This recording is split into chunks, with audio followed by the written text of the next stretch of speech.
खुद भिखमंगे हैं, वो मुझे क्या देंगे।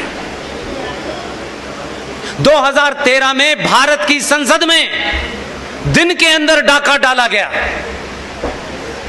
आज सवाल पूछ लो तो लोग कहते हैं ये हमें पता नहीं है, तो आपको फिर जिंदा रहने का अधिकार भी नहीं है कि अगर आपके मरने का कफन तैयार कर दिया गया, सबके सामने किया गया। 2013 में टेलीविजन था, लोकसभा राज्यसभा की प्रोसीडिंग लाइव होती थी, तब भी आपने नहीं देखी। आप कह सकते हैं कि हम तो पता नहीं चला, अखबार की खबर नहीं पड़ी। भाई घंटों चली। आज तो पिछले 10-15 साल से आपके हाथ में संचार क्रांति का एक छोटा सा आला है, आप उसके माध्यम से भी नहीं जानना चाहते। इसमें कसूर किसी का नहीं है, आपका है।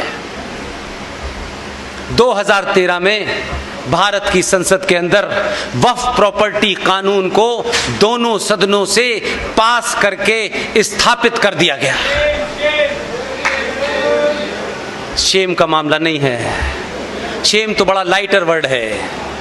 कभी कभी बच्चे नंगे घूमते कहते शेम शेम शेम, इतना ही है। इसकी इंटेंसिटी नहीं समझ रहे आप।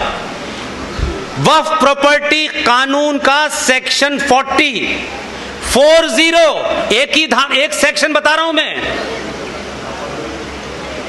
सेक्शन 40 वक्फ प्रॉपर्टी कानून 2013।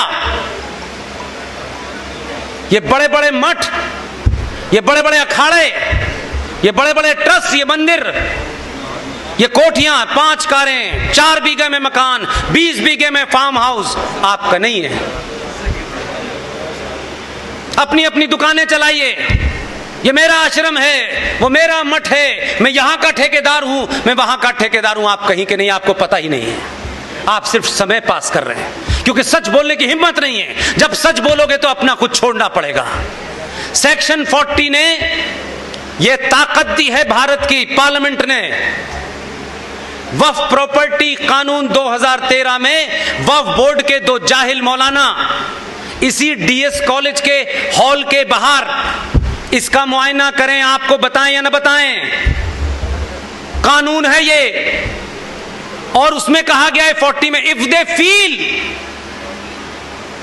इफ दे अंडरस्टैंड, अगर उन्हें यह लगता है और उन्हें यह महसूस होता है कि ये हॉल वक्फ की प्रॉपर्टी पे बना हुआ है। वो कानून क्या कहता है अगली लाइन में? वो 2 बेवकूफ किस्म के मौलाना जो यहां जाएं और कहें कि ये डीएस कॉलेज का हॉल जो है ये वक्फ प्रॉपर्टी पे बनाए, हम ऐसा मानते हैं, ये कानून कहता है। उनको ये इजाजत दी गई है कि the immediate competent authority of that area, whether it is district magistrate और एसपी सिटी और एसएसपी और एमडीसी और व्हाटएवर यू कॉल इट, उनको आदेश देने का अधिकार है कि वो 2 मौलवी भारत यहां अलीगढ़ के डिस्ट्रिक्ट मजिस्ट्रेट को ऑर्डर करेंगे कि इस जगह को 24 घंटे में खाली कराया जाए। डिस्ट्रिक्ट मजिस्ट्रेट को उनका ऑर्डर मानना है, उसको लागू करना है। 24 घंटे में आपको बाहर फेंक करके चाबी वक्फ बोर्ड के पास चली जाएगी। आप अपना कागज दिखाइएगा।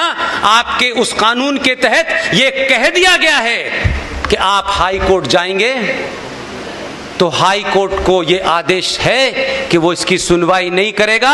कानून के हिसाब से वक्फ प्रॉपर्टी बोर्ड का जो ट्राइब्यूनल है उसमें आपको अपनी अर्जी लगानी है। जिसने आपका कत्ल किया है उसी से आप भीख मांगे कि ये जमीन मेरी है। 90% इस देश में यह काम चालू हो गया है।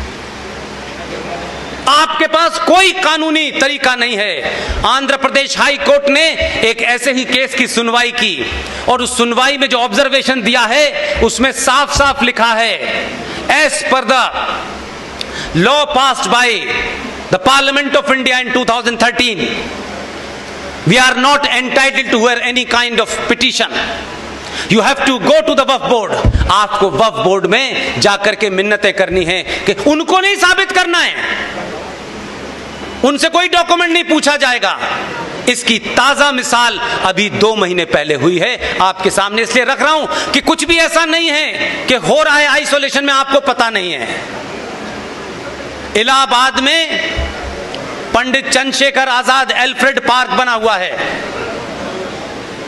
उस एल्फ्रेड पार्क में देश के तमाम महानुभाव टहलने जाते हैं। हम कितने इग्नोरेंट हैं, कितने कायर हैं, कितने मक्कार हैं, क्योंकि हम ये चाहते हैं कि हमारी लड़ाई, भगत सिंह लड़े, हम क्यों लड़ेंगे? हमसे क्या मतलब है? हम तो टहलने आए हैं।